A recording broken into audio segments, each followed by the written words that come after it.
everybody, welcome back to the Huddle, the Review.com's weekly high school football show. I'm Rob Toder, executive editor of the Alliance Review, joined as always by Mike Brown, our sports editor. And Mike, today we're going to take a look at week 9 of the high school football season, and we're separating the men from the boys in week 9 as we get into conference championships being decided, playoff berths being decided, and really the big game that everyone's looking at in the review area this week is over in Marlington. The Dukes are 8-0. 5-0 in the NBC. They've probably got a playoff spot wrapped up. They can win the conference title outright, but they're going to face a good running attack and an improving defense from the West Branch Warriors. Right. These are the two best running attacks in the NBC this year. You have DeMonte Thomas for Marlington and Brendan Welch for West Branch.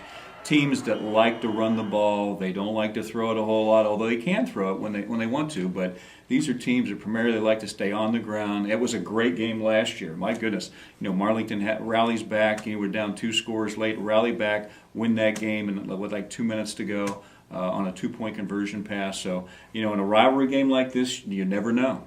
Yeah, West Branch comes in at 4-4 overall, but they had that killer non-league schedule at the beginning of the year. They're 4-1 in the league, so if West Branch wins out, they can do no worse than a tie for the league championship, and Marlington would have to win their finale against Alliance. So what do you think this comes down to? Both teams like to run the ball. Neither one. Marlington may be a little bit more consistent with a passing game, right. But obviously turnovers are going to be a big part of this, and penalties, and not getting in third and long situations. So where do you see this game coming down to? What do the Warriors, first of all, have to do to win the game? Well, I think for West Branch, they have to defend the perimeter on defense, because you have Thomas. If he gets loose and he gets the corner, he's gone.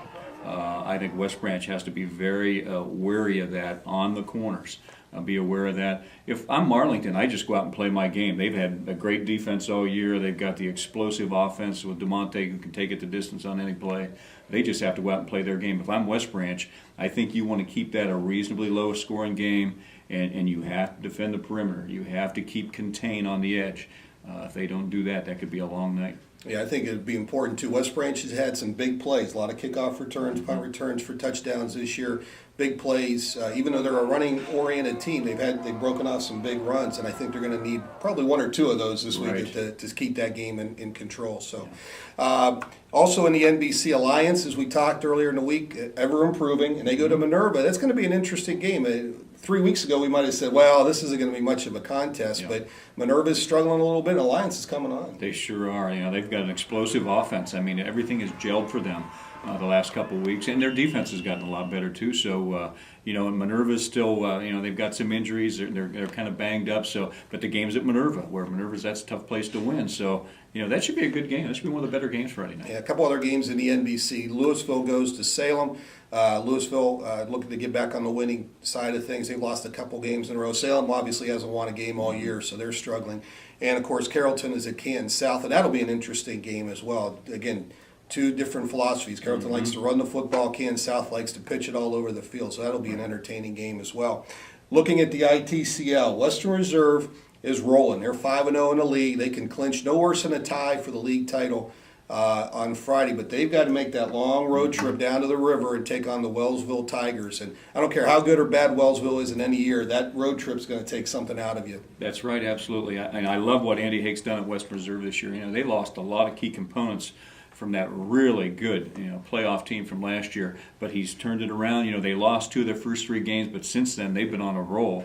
But if they want to make the playoffs, they need to go to Wellsville and win Friday night, and I think they'll probably be in with that win. They probably wouldn't need to win in Week 10. That's what some people at Western Reserve told me last week. But they need to go down there, and that's a long trip. That's over an hour trip. They need to go down there and get that W on Friday night. And that'll be a good test for them as well. If they can go down there and win that game, because the region that Western Reserve's in, it's all over the place. It's all over the map. So there's a potential for a long road trip somewhere in the playoffs as well. So that'll give them some confidence if they can go down there and get a win.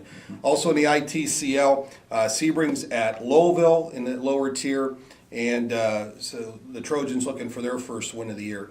Now in the Portage Trail Conference, another big showdown in Week 9, Southeast and Mogadore. Both teams are 5-0 in the Portage Trail Conference County Division. Mogadore is undefeated, number 1 ranked in the state. Yeah, this is a game for Southeast. They have to win. They just have to get it done. If they want to be in the playoffs this year, I truly believe they have to win out, and they have to beat Mogadore this weekend to do that. And also an independent game. St. Thomas Aquinas plays host to Canal Fulton Northwest, and an old NBC foe. And the Knights are rolling right along. Yeah, things look pretty good for St. Tom. They're going to be a playoff team. This should be a week that they should get a win. I mean, they're the better team. They have more guys coming back this year. The Northwest, which is really young this year, they just need to go out and take care of business. Yeah, so a great week ahead. Make sure you check out the Alliance Review's print edition. We'll have previews of all these games throughout the week. We'll have coverage of all these games with photos and videos on Saturday. Check out thereview.com for videos of a couple of selected games, including that Marlington West Branch showdown. And also make sure you pick up a copy of Monday's Alliance Review for the Pigskin Picks contest. You can play along and win some great prizes. So hopefully we'll see you at a stadium. If you see Mike or myself, stop by and say hello.